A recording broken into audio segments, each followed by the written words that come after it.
Two friends graduated from university in the same year. They both studied engineering. They both landed similar jobs, and for most of their careers, they earned almost the same salary. At 55, one of them had a net worth of over $1.2 million. The other had less than $120,000 in savings.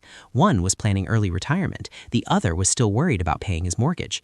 The strange part is this: both of them followed what sounded like very smart investment advice. They read the same books. They watched the same finance channels. They both believed they were making responsible financial decisions. But one piece of advice quietly shaped their entire financial future. Advice that sounds intelligent, advice that feels responsible, advice that millions of people repeat every day, and yet it keeps people poor.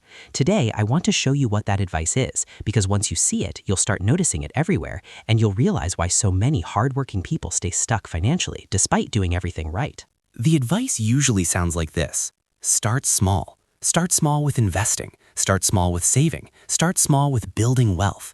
At first, this sounds incredibly reasonable. After all, everyone starts somewhere. But hidden inside this advice is a dangerous assumption. The assumption that time will compensate for small action. People hear, just invest $50 a month. Just put away $100 when you can. Start small and increase later. So they begin with tiny contributions. And because the number feels small, it feels harmless. But small numbers have a psychological side effect. They create low urgency. When someone invests $50 a month, missing a month doesn't feel serious. Missing 6 months doesn't feel serious. Skipping a year doesn't feel catastrophic. But the problem isn't the amount. The problem is the habit it creates. Let me show you something most people never calculate. Imagine two people who start investing at 25. The first person follows the common advice. They invest $50 a month. They tell themselves they'll increase it later. But life gets busy. Rent increases, car repairs happen, vacations come along. 10 years pass. Their contribution slowly rises to $150 a month. By age 40, they've accumulated roughly $45,000.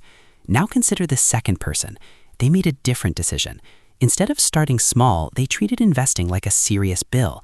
They started with $500 a month, not because it was comfortable, because it was important. By age 40, that person has around $320,000 invested. Same age, same market, same starting point. But one decision created a $275,000 difference. And this is where the trap becomes dangerous, because the first person believes they're doing well.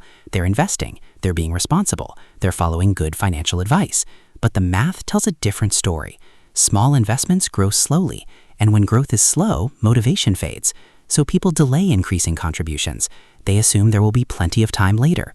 But later comes with a problem. Later means less compounding.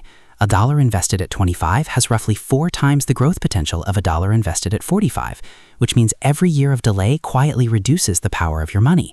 And most people don't realize this until it's too late. Let me tell you about Marcus and Daniel.